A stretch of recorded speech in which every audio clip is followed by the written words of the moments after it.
Foi líder do Partido Social Democrata, tal como Luís Marques Mendes, e é um homónimo. Luís Filipe Menezes vai agora direto ao assunto, depois da apresentação da candidatura presidencial de Marques Mendes, que contará com o apoio do PSD. Muito bem-vindo. Muito obrigado, boa tarde. Logo nos primeiros minutos, Marques Mendes deixou claro quem é o adversário, Gouveia e Melo, dizendo que não é tempo de experimentalismos e tiros no escuro. Pergunto-lhe se Marques Mendes será capaz de mostrar que ter currículo político não tem de ser cadastro.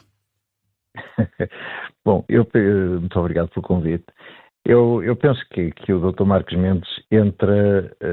Eu estive a ouvir os vossos comentadores há pouco, concordo em parte com o que eles disseram, pronto, foram moderadamente, em meu entender, satisfatórios os seus comentários em função daquilo que eu penso que é correto analisar da intervenção do Dr. Marques Mendes. Mas eu resumia a intervenção do Dr. Marques Mendes a duas palavras: a coragem e coerência. Coragem e coerência. Porque quando, em circunstâncias do que é a beligerância política dos últimos anos, essa beligerância normalmente procura ser faturada, até com o aparecimento de novos partidos, à volta do tal discurso antipolíticos e antipartidos. O que resulta sempre adiante, quando o tempo passa, é que aquilo que aparece suavizando de novo, como um partido antipolítico ou um movimento antipartidos, acaba por ser assim, uma emanação da sociedade portuguesa, com todas as suas qualidades, que são muitas, mas com muitos dos seus defeitos, eu diria até com muitos mais defeitos do que têm até os partidos tradicionais. Veja-se o que tem acontecido em Catadupa nas últimas semanas com o Chega. Eu penso que é uma tsunami que não vai parar, porque o Chega não é mais, e aí discordo de uma análise que ouvi há pouco também na Rádio Observador, penso que de um ex-militante ou militante do PSD, que dizia que o Chega que era uma amálgama que retirava votos a todos os partidos e que tinha votantes de todos os partidos. É evidente que sabemos que no Alentejo alguns militantes comunistas partiram do Partido Comunista para o Chega, por razões idiosincráticas de semelhança, ou até no Algarve. Mas a verdade é que a esmagadora maioria do eleitorado Chega, o eleitorado, é um eleitorado que, basta fazer contas, a matemática é uma ciência relativamente exata, é um eleitorado que nas última década, uma década atrás, votava PSD e CDS.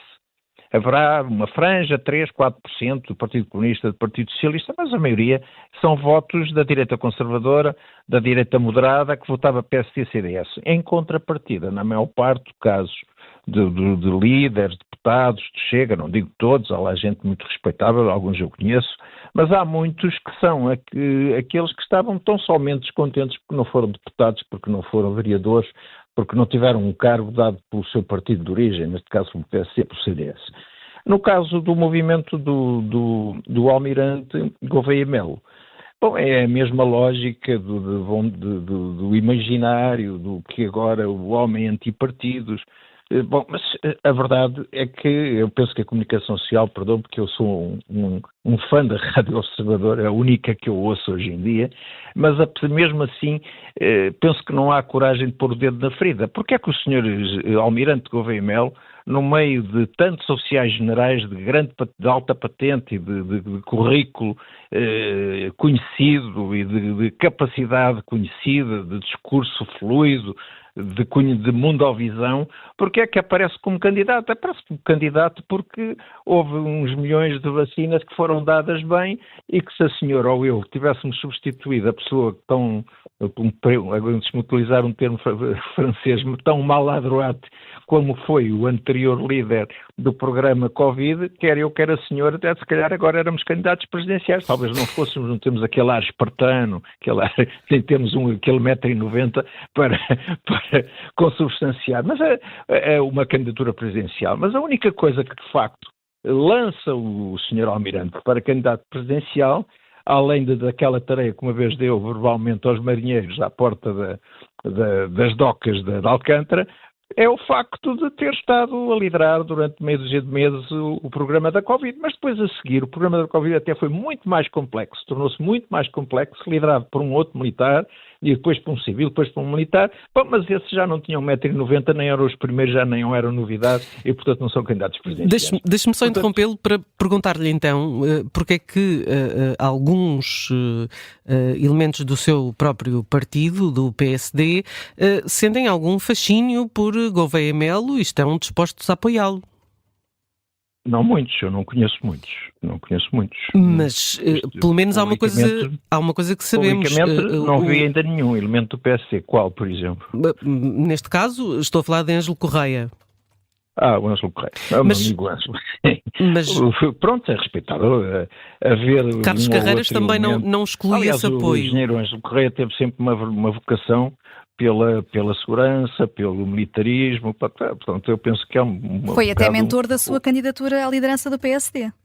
Foi, sim senhor, não foi meu mentor, Deus me livre, meu mentor, não, foi meu apoiante que com muita honra. Mas a verdade é que o Almirante vai retirar votos ao PSD, parece, pelo menos pelas sondagens. Portanto, há sociais-democratas, dirigentes ou militantes, que sentem esse apelo por Gouveia Melo. Haverá, mas quer dizer, o PSD vale hoje certamente à volta de 28%, 30%, se houver 4 ou 5% que votam no Almirante, eu acho normal. Não vejo nisso nenhum mal, é democracia. Mas deixe-me dizer o que penso sobre, por exemplo, estes valores das sondagens dos últimos dias. Repare que parece que é um facto consumado que a segunda volta é entre o Sr. Almirante e o Dr. André Ventura. Quer dizer, quando a diferença, por exemplo, entre o Dr. André Ventura e todos os outros candidatos, os 2 ou 3 do Partido Socialista, mais o Dr. Marcos Mendes, é de 1 ou 2 pontos percentuais, 2, 3 pontos percentuais. Fica dentro da margem de erro. Sim, pronto. Não é só ficar dentro da margem de erro. Eu penso que a questão política objetiva é esta, que neste momento aqueles 17% do Dr. André Ventura é aquilo que nas sondagens o Chega vale. Ou seja, o Dr. André Ventura com os 17% está no teto. Posso estar errado e posso daqui a uns meses estar a pensar de outra forma e a dizer outra coisa diferente. Eu penso que o Dr. André Ventura não vai passar dos 17%. Até irá baixar conforme a campanha decorrer. Da mesma forma que o Almirante Gouveia Melo está no teto não vai passar dos 25% nesta fase.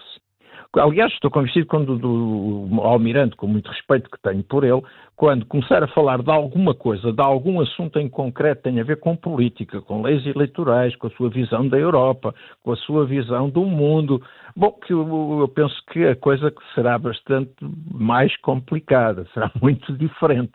O silêncio, sabe que desde que o Eça Queiroz caracterizou aquele personagem austero, que por não abrir a boca com um fatinho azul escuro e uma gravata a condizer, e na última linha do Parlamento monárquico liberal da época, o conselheiro Acácio, o Portugal está cheio de conselheiros Acácio. O problema é quando o conselheiro Acácio, agora existe a Rádio Observador, agora existe comunicação social, agora é preciso falar.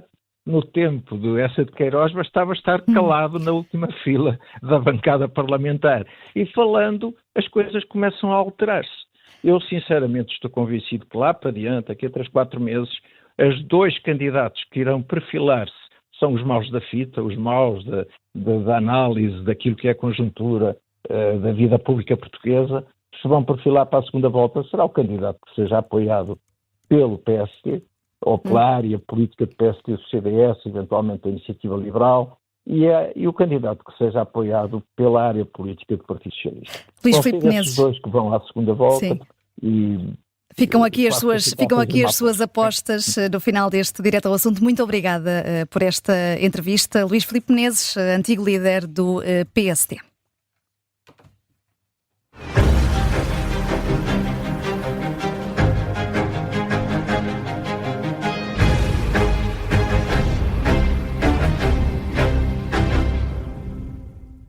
Se gostar deste podcast, pode seguir, dar 5 estrelas e comentar o episódio na Apple Podcasts ou no Spotify. Pode também subscrever e gostar no YouTube. Assim recebe uma notificação sempre que houver um novo episódio.